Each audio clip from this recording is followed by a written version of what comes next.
नमस्ते बच्चों, मैं पिंकी गांधी फ्रॉम लियाल पब्लिक स्कूल। आज की कक्षा में हम करने वाले हैं पोस्ट टर्म का हिंदी का रिवीजन। जैसे कि एक बार हम देख लेते हैं किसके सिलेबस में हमारे पास है। हिंदी 1 का पार्ट 6 सूरज की छुट्टी, पार्ट 7 कुल्हाड़ी का दलिया।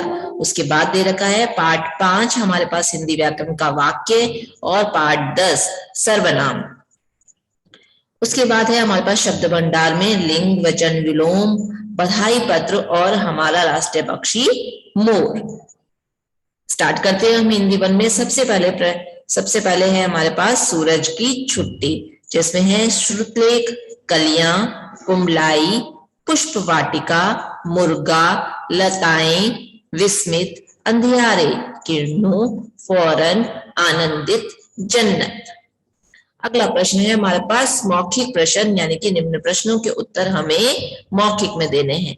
धरती पर हाहाकार मचने का क्या कारण था? क्या कारण था जब धरती पर हाहाकार मच गया था? सूरज की छुट्टी पर जाने के कारण धरती पर शोर मच गया था। सूरज किस कारण छुट्टी लेना चाहता था? थोड़ा आराम और चैन लेने के लिए सूरज छुट्टी लेना चाहता था। आगे है किरणों के स्पर्श के बिना कौन कुम्हला गई थी? कौन कुम्हला गई थी? कोमल कलियां। धरती और नभ किसे देखकर आनंदित हो उठे थे? धरती और नभ सूरज की किरणों को देखकर आनंदित हो उठे थे। अगला प्रश्न है हमारे पास पंक्तियों का, जिसे हम कॉपी पार्ट में करेंगे और उसके बाद हमें दे रखा है सही शब्दों के साथ जोड़े मिलाइए। तो सूरज को हम मिलाएंगे छुट्टी किरणों का रथ, जग को हम मिलाएंगे विस्मित हाहाकार, धरती और नभ को हम मिलाएंगे सूरज की महिमा के गीत, और उसके बाद हम मिलाएंगे कोमल कलियों को किरणों के इंतजार में कुमलाई। फिर है हमारे पास सीख, सीख को हम मिलाएंगे आलस्य छोड़े जिम्मेदारी निभाए। अगला प्रश्न है हमारे पास एक शब्द और वाक्य का, और फिर है 2-3 वाक्यों के शब्द, जिसे हम कॉपी पार्ट में करेंगे। आगे है हमारे पास भाषा और व्याकरण, जिसमें हमें सबसे पहला प्रश्न लिखना है। यहाँ पर चित्र को देखते हुए 2-2 पर्यायवाची शब्द लिखने हैं। तो हमने यहाँ पे चित्र को देखा और उसके 2 पर्यायवाची शब्द लिखे हैं, सूर्य और रवि। और अगला चित्र देखते हुए हमने 2 पर्यायवाची शब्द लिखे हैं, शशि और मयंक। और उसके बाद दे रखा है हमारे पास आंख का चित्र, आंख से हम 2 पर्यायवाची शब्द लिखेंगे, नयन और नेत्र। उसके बाद दे रखा है अगला चित्र हमारे पास यहाँ पे वृक्ष और पेड़। आगे हमें प्रश्न 2 है, पाठ में आए नाम वाले यानी संज्ञा शब्द छांटकर हमें यहाँ पे लिखने हैं। तो वस्तुओं और प्राणियों के नाम हम लिखेंगे यहाँ पे रथ, चिड़िया, मुर्गा, और भावों के नाम यहाँ पर आ जाएंगे हमारे पास हाहाकार, पछताया, मुस्काए, सुस्त, विस्मित और तड़प। ये सारे क्या है? भाव हैं जो कि इस कविता में आए हैं। आइए कविता बुने। यहाँ पर इन तुकांत शब्दों से रिक्त स्थान भरकर हमें कविता को पूरा करना है। बतलाती, पढ़ाती, बताती, सिखलाती, सुनाती, जाती। तो इससे हम कविता पूरी करेंगे। चींटी श्रम का पाठ पढ़ाती, मधुमक्खी भी यही सिखलाती। आगे है दाने चुगने जाती चिड़िया, चहक चहक श्रम गीत सुनाती। बिना रुके जी धरती घूमे, नित चलते रहना बतलाते। आलस से तुम थम जाओगे, यह कविता तुमको बताती। आगे बढ़ते हैं हम। आगे हमारे पास देखा इसके कॉपी पार्ट को, जिसमें हमारे पास सबसे पहला प्रश्न है श्रुतलेख का। कलियां, कुमलाई, पुष्प वाटिका, मुर्गा, लताएं, विस्मित, अंधियारे, किरणों, फौरन, आनंदित और जन्नत। आगे दे रखा है हमारे पास प्रश्न 2 शब्दार्थ का, जिसमें है दिवस, दिन, चैन, आराम, कुमलाई, मुरझाई, मारुत, हवा, तरुवर, पेड़, तनिक, जरासी, भोर, सुबह, महिमा, यश या फिर कौरव, जन्नसी यानी कि स्वर्ग जैसी। उसके बाद हमारे पास दे रखा है अगला प्रश्न, यहाँ पर कविता की पंक्तियों को पूरा करना है। एक दिवस सूरज ने सोची छुट्टी लेने की बात। हम लिखेंगे सोचा कुछ पल चैन मिलेगा, रहने दो धरती पर रात। वह बिस्तर पर पड़ा रहा, छुट्टी का दिन था, वह बाई हम लिखेंगे इधर किरणों के इंतजार में कोमल कलियां कुमलाई, यानी कि मुरझा गई। फिर हम लिखेंगे सूरज की तरह हर प्राणी अगर समय पर काम करे और उचित हो जितना केवल उतना ही आराम करे, तभी सुखी होगी यह धरती, जन्नत सी बन जाएगी। सब घर अपना काम करेंगे, खुशहाली भी छाएगी। आपको भी कविता को गाते हुए याद कर लेना है। आगे बढ़ेंगे हम। आगे है हमारे पास प्रश्न उत्तर। प्रश्न उत्तर में सबसे पहला प्रश्न है हमारे पास, यह संसार क्या देखकर हैरान था? यह संसार सुबह सुबह अंधेरा देख और सूरज को न देखकर हैरान था। अगला प्रश्न है हमारे पास, सूरज के न निकलने का कोमल कलियों पर क्या असर हुआ था? सूरज के न निकलने पर कोमल कलियां पूरी तरह मुरझा गई थी। अगला प्रश्न है, धरती पर हाहाकार मचा देखकर सूरज ने क्या किया? उत्तर में हम लिखेंगे, धरती पर हाहाकार मचा देखकर सूरज मन में बहुत पछताया और अपने रथ पर सवार होकर निकल आया।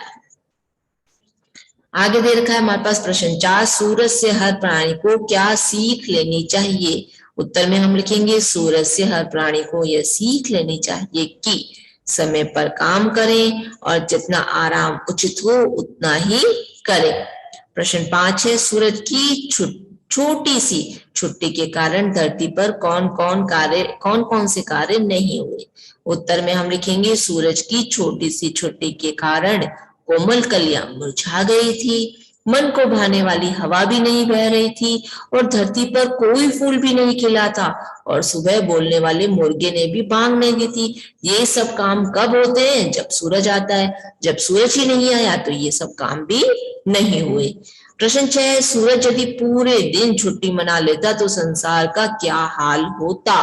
तो हम लिखेंगे, सूरज अगर पूरे दिन ही छुट्टी मना लेता तो धरती पर होने वाले सभी काम रुक जाते, चारों तरफ अंधेरा ही अंधेरा हो जाता, लोग दिन भर अपने घरों में सो रहे होते और कलियां नहीं खिलते, फूल मुरझा जाते, किसी को भी गर्मी नहीं मिल पाती, सब लोग ठंड में कांपते रह जाते। तो इतने सारे काम अगर सूरज नहीं आता तो ये सब कुछ हो जाता। अगला प्रश्न है हमारे पास, ये धरती जन्नत के समान कब बन जाती है? तो उत्तर में हम लिखेंगे, जब धरती पर रहने वाले लोग आलस और आराम त्याग देंगे और अपना काम समय पर शुरू कर देंगे, तब यह धरती जो है जन्नत सी बन जाएगी। अगला प्रश्न है हमारे पास, इस कविता से आपने जो कुछ सीखा उसे अपने शब्दों में लिखना है। तो हम लिखेंगे, यह कविता हमें सीख देती है कि हमें अपना काम समय पर करना चाहिए, आलस छोड़कर सभी को अपनी जिम्मेदारी निभानी चाहिए। अब हम एक्टिविटी में अपने क्रियाकलाप में क्या करेंगे? अपनी कॉपी में सूरज का चित्र बना देंगे। आगे हम चलते हैं अगले अध्याय की ओर, पाठ 7 कुल्हाड़ी का दलिया, जिसमें हम लोग एक्सरसाइज में सबसे पहले श्रुतलेख है, गांव, झोपड़ी, कृपण, झूठ, कुल्हाड़ी, चूल्हे, चढ़ा, गेहूं, बांधे, आश्चर्यचकित और हंसते। फिर है हमारे पास मौखिक प्रश्न, यात्री कौन था, वह कहाँ जा रहा था? वह एक सिपाही था और छुट्टी पर घर जा रहा था। वह किसके घर पर रुका? वह बुढ़िया के घर पर रुका। बुढ़िया कैसे स्वभाव की थी? बुढ़िया जो है कंजूस स्वभाव की थी। सिपाही ने किसका दलिया बनाने की बात कही? सिपाही ने मूठ के कुल्हाड़ी का दलिया बनाने की बात कही। फिर दे रखा है रिक्त स्थान, क्या आप मुझे कुछ खाने को देंगी? सिपाही ने डैश करते हुए कहा, यानी कि अनुरोध करते हुए कहा। बुढ़िया के पास हर चीज बहुतायत में थी, लेकिन वह बहुत क्या थी? कृपण थी, यानी कि कंजूस थी। सिपाही ने डैश को खूब धो-धोकर बर्तन में रखा। किसको रखा था? कुल्हाड़ी को। और कुछ पानी डालकर डैश पर चढ़ा दिया, यानी कि चूल्हे पर चढ़ा दिया। सिपाही की बात सुनकर बुढ़िया थोड़ा सा डैश भी ले आई। क्या लेके आई थी? मक्खन। तो हम यहाँ पे लिखेंगे मक्खन। आगे है किसने कहा, किससे कहा, क्यों कहा, तो ये हम करेंगे अपने कॉपी पार्ट में। और एक शब्द वाक्य और 2-3 वाक्यों वाले प्रश्न उत्तर भी हम अपने कॉपी पार्ट में कर लेंगे। आगे हमारे पास दे रखा है भाषा और व्याकरण, जिसमें हमें अनुसार और अनुनासिक वाले शब्द छांट कर लिखने हैं उच्चारण करते हुए। तो अनुसार वाले शब्द यानी कि बिंदी वाले शब्दों में हम लिखेंगे अंदर, बेंच, अंत, आनंद और नहीं। और अनुनासिक वाले शब्दों में माँ, करू, गेहूं और गांव।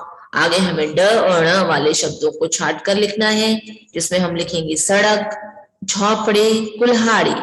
और ड में हम लिखेंगे बूढ़ा, बढ़िया और गुड़िया। आगे हमें ज और फ नुक्ता वाले शब्दों को लिखना है, दरवाजा, आवाज, चीज और जरूरत। फिर हमें वाक्य में प्रयोग करना है शब्दों को जो कि पाठ से अलग हो। जैसे हमें दे रखा था अनुरोध, छात्रों ने अध्यापक से अनुरोध किया कि वे कल कक्षा ना लें। बहाना, माँ के सामने बच्चों का कोई बहाना नहीं चलता है। झूठ, हमें कभी भी झूठ नहीं बोलना चाहिए। मजेदार, कल हमने एक मजेदार फिल्म देखी। फिर हमने किया है सही विराम चिन्हों का प्रयोग। अरे भैया मैंने तो खुद कल से नहीं खाया है। अल्प विराम लगाएंगे यहाँ और यहाँ लगाएंगे हम पूर्ण विराम। उसने कहा, हम लिखेंगे अल्प विराम और अग्रण चिन्ह का प्रयोग करते हुए शुरू करेंगे, और कुछ नहीं तो चलो कुल्हाड़ी का ही दलिया बन जाएगा। पूर्ण विराम लगाते हुए उद्धरण चिन्ह को यहाँ पे बंद कर देंगे। आहा, तो इसमें आगे बोधक चिन्ह का प्रयोग करेंगे, बड़ा बढ़िया दलिया तैयार हुआ है। पूर्ण विराम। आगे करेंगे हम इसके कॉपी पाठ को। कॉपी पाठ में सबसे पहला प्रश्न हमारे पास गांव, झोपड़े, कृपण, झूठ, कुल्हाड़ी, चूल्हे, चढ़ा, गेहूं, बांधे, आश्चर्यचकित, हंसते और सिपाही। अगला प्रश्न है हमारे पास शब्दार्थ का। यात्री, मुसाफिर, अनुरोध, निवेदन, कृपण, कंजूस, बहुतायत, बहुत अधिक मात्रा में, अधकूटा, आधा कोटा हुआ, जरूरत, आवश्यकता, तारीफ, प्रशंसा, आश्चर्यचकित, हैरान, मजेदार, स्वाद भरा, मूठ, हत्ती, उपाय, तरकीब, सूझा, दिमाग में कोई विचार आना। आगे बढ़ते हैं हम। प्रश्न 3, रिक्त स्थान भरिए। आप क्या मुझे कुछ खाने को देंगी? सिपाही ने अनुरोध करते हुए कहा। बुढ़िया के पास हर चीज बहुतायत में थी, लेकिन वह बहुत थी। क्या थी? कृपण। सिपाही ने डैश को धो धोकर बर्तन में रखा, कुल्हाड़ी और कुछ पानी डालकर चूल्हे पर चढ़ा दिया। वह दे रखा है। सिपाही की बात सुनकर बुढ़िया थोड़ा सा मक्खन ले आई। आगे बढ़ेंगे हम। किसने किससे और क्यों कहा? अरे भैया मैंने तो खुद कल से कुछ नहीं खाया है, ये कहा था बुढ़िया ने। और किससे? सिपाही से। और क्यों? क्योंकि वह बहुत कृपण थी, कंजूस थी।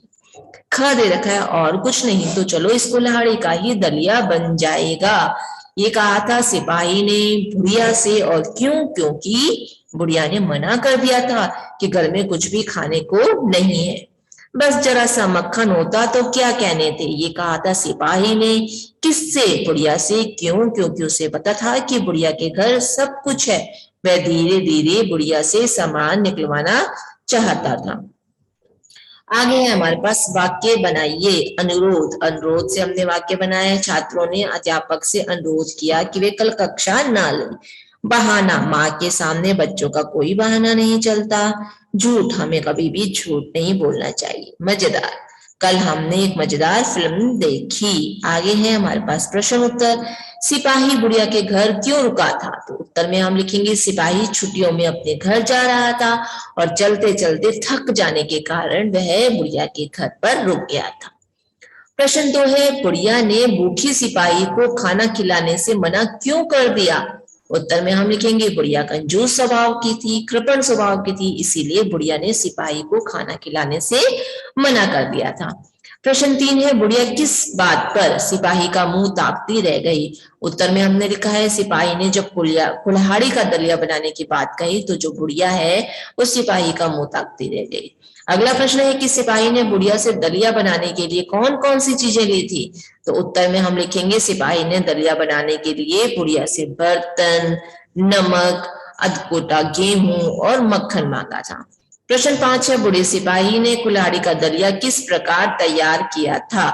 उत्तर में हम लिखेंगे बूढ़े सिपाही ने अपनी सूझबूझ से ही दलिया बनाने के लिए मक्खन, अधकूटा गेहूं और बर्तन मांगकर दलिया तैयार किया था और इसके लिए उसने कुल्हाड़ी का सहयोग लिया था। प्रश्न 6 है, बुढ़िया टकटकी बांधे किसे देख रही थी और क्यों? उत्तर में हमने लिखा है, बुढ़िया बूढ़े सिपाही को कुल्हाड़ी का दलिया बनाते हुए देख रही थी और टकटकी बांधे उसे देखती चली जा रही थी। ऐसा इसलिए क्योंकि उसने इस तरह से दलिया बनते हुए पहले कभी नहीं देखा था। प्रश्न 7 है, सिपाही बुढ़िया की किस बात पर मन ही मन हंस रहा था? उत्तर में हमने लिखा है, बुढ़िया ने कहा कि कुल्हाड़ी का दलिया इतना मजेदार बनता है, यह तो उसने सोचा ही नहीं था। बुढ़िया के इस कथन पर सिपाही मन ही मन हंस रहा था क्योंकि दलिया कुल्हाड़ी का नहीं था। अगला प्रश्न है कि इस पाठ से मिली सीख को अपने शब्दों में हमें लिखना है कि इस पाठ से हमें सीख मिलती है कि कठिन परिस्थितियों में हिम्मत नहीं हारनी चाहिए। हमें धैर्य रखकर हर असंभव कार्य को संभव बना सकते हैं। आगे हमें करनी थी इस अध्याय की एक्टिविटी, जिसमें हमने सिपाही का चित्र काटकर चिपकाया है। अब हम चलते हैं अपने हिंदी व्याकरण की ओर। हिंदी व्याकरण में सबसे पहले हमने किया है वाक्य अध्याय, जिसमें हमने सही वाक्य सही शब्दों को बनाकर लिखा है। तो सबसे पहले हमने लिखा है जोकर, गमला, रजाई, किताब, साइकिल और हिमालय। फिर है हमारे पास सही उत्तर पर हमें सही का निशान लगाना है और उसके बाद वाक्यों को सही क्रम में, शब्द को हमें सही क्रम में लिखते हुए वाक्य बनाने हैं। यहाँ हमें बताना है इस वाक्य के अनुसार कौन सा सही है। इमली का स्वाद डैश होता है, तो खट्टा या मीठा, तो हम लिखेंगे खट्टा। सूरज कौन सी दिशा में उगता है, तो हमने पूर्व पर निशान लगा दिया सही का। पृथ्वी का आकार होता है गोल, कौवे का रंग होता है काला। आपके हाथ में कितनी अंगुलियां हैं? 5। आगे लिखा है शब्दों को सही क्रम में लगाकर हमें वाक्य बनाना है। हम इसे कॉपी पार्ट में करेंगे और उसके बाद जो सही शब्द हैं उन पर हमने टिक का निशान लगा दिया है। आगे कॉपी पार्ट में हम करेंगे शब्द किसे कहते हैं। परिभाषा हम लिखेंगे वर्णों के सार्थक मेल को शब्द कहते हैं। उसके बाद वाक्य की परिभाषा हमें देनी है। वाक्य किसे कहते हैं? सही अर्थ देने वाले शब्द समूह को वाक्य कहते हैं। उसके बाद हमें लिखना है शब्दों को सही क्रम में लगाकर वाक्य बनाने हैं। रहा मोर है नाच, इसको हम सही क्रम में लिखेंगे मोर नाच रहा है।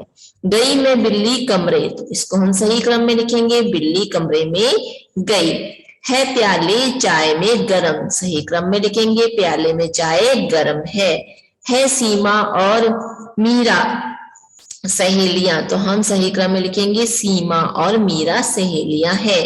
मुर्गी है दाना रही खा, सही क्रम में लिखेंगे मुर्गी दाना खा रही है पूर्ण विराम। सभी वाक्यों को हमें सही शब्दों को लिखेंगे सही क्रम में और उसके बाद वाक्य बनाते हुए हम पूर्ण विराम लगाएंगे। अगला अध्याय है हमारे पास यहाँ पे सर्वनाम का, जिसमें हम परिभाषा देखेंगे संज्ञा के स्थान पर प्रयुक्त होने वाले शब्द सर्वनाम कहलाते हैं। सही सर्वनाम शब्दों से वाक्य पूरा करना है। वह पढ़ाई में होशियार है, हमें बड़ों की सेवा करनी चाहिए। आगे हमें करना है वाक्यों को शुद्ध, जो कि हम कॉपी पार्ट में करेंगे और उसी के साथ आगे बढ़ रहे हैं हम। आगे है हमारे पास जो सर्वनाम शब्द है उस पे हम गोला लगा देंगे। मुझे आइसक्रीम बहुत अच्छी लगती है, तो मुझे पे गोला लगा दिया। दूध में कुछ गिर गया है, कुछ पर हमने गोला लगा दिया। वे सब नाच रहे हैं, वे पर हमने गोला लगा दिया। सर्वनाम शब्द प्रयुक्त होते हैं किसके लिए? संज्ञा के स्थान पर, और यह शब्द क्या है? यह शब्द है सर्वनाम। आगे बढ़ते हैं। कॉपी में हमने किया है सबसे पहला प्रश्न सर्वनाम की परिभाषा उदाहरण सहित। उत्तर में हम लिखेंगे संज्ञा के स्थान पर प्रयोग होने वाले शब्द सर्वनाम कहलाते हैं। जैसे हम लिखेंगे यह, वह, तुम, उसे आदि। प्रश्न 1 है आगे हमारा, सर्वनाम शब्दों के आधार पर वाक्यों को शुद्ध करना है। तेरे को पिताजी बुला रहे हैं, तो सही करते हुए हम लिखेंगे तुझे पिताजी बुला रहे हैं पूर्ण विराम। इन्हों की बात सुन लीजिए, हम शुद्ध करते हुए लिखेंगे इनकी बात सुन लीजिए। सही सर्वनाम शब्दों से वाक्य पूरा करना है। वह पढ़ाई में होशियार है। आगे हम लिखेंगे हमें बड़ों की सेवा करनी चाहिए। आगे बढ़ते हैं हम। आगे हमारे पास है लिंग बदलो। लिंग बदलो में हम लिखेंगे पुल्लिंग और स्त्रीलिंग। मुर्गा, मुर्गी, लुहार, लोहारिन, भिखारी, भिखारिन, चूहा, चूहिया, बालक, बालिका, अध्यापक, अध्यापिका, बूढ़ा, बुढ़िया, पुरुष, स्त्री, भतीजा, भतीजी, माली, मालिन। आगे बढ़ेंगे हम। आगे हमारे पास वचन बदलो, जिसमें हमें एक वचन को बहुवचन में करना है। आंख, आंखें, चूहा, चूहे, कमरा, कमरे, साड़ी, साड़ियां, लकड़ी, लकड़ियां, बस, बसें, किताब, किताबें, माला, मालाएं, गुफा, गुफाएं, कथा, कथाएं, बहू, बहुएं, सेना, सेनाएं, गुड़िया, गुड़ियाएं, चूहिया, चूहियाएं। आगे बढ़ेंगे हम विलोम शब्द की ओर, जिसमें यहाँ पे हमें शब्द दे रखे हैं, उनके विलोम लिखने हैं, यानी कि उल्टे अर्थ लिखने हैं। सच, झूठ, अमीर, गरीब, हार, जीत, दूर, पास, कायर, वीर, अपना, पराया, प्राचीन, नवीन, पक्का, कच्चा, छोटा, बड़ा, शाकाहारी, मांसाहारी, अंदर, बाहर, शांत, अशांत, उत्थान, पतन, अमृत, विष, उन्नति, अवनति। आगे हमारे पास दे रखा है निबंध। हमारा राष्ट्रीय पक्षी मोर। भगवान ने अनेक सुंदर पशु पक्षी बनाए हैं, उनमें से मोर सबसे सुंदर पक्षी है। अपनी सुंदरता के कारण ही वह भारत का राष्ट्रीय पक्षी कहलाता है। मोर की गर्दन नीले रंग की और लंबी होती है। उसके सिर पर एक कलंगी होती है जो मुकुट के समान लगती है। मोर के पंख बहुत सुंदर होते हैं, इन्हें मोर पंख भी कहते हैं। इसके पंखों पर चांद जैसी आकृति बनी हुई होती है। वर्षा ऋतु में जब बादल गरजते हैं तो काली काली घटाओं को देखकर मोर अपने पंख फैलाकर नाचने लगता है। मोर किसान का मित्र कहलाता है। यह खेत के कीड़े मकोड़ों को खा जाता है। मोर सांप को भी मार कर खा जाता है। राष्ट्रीय पक्षी होने के कारण मोर की रक्षा करना हमारा कर्तव्य है। सरकार ने मोर के शिकार पर रोक लगा रखी है। ये हो गया बच्चों हमारा निबंध। आगे बढ़ते हम। छोटी बहन को कक्षा में प्रथम आने पर बधाई पत्र लिखना है।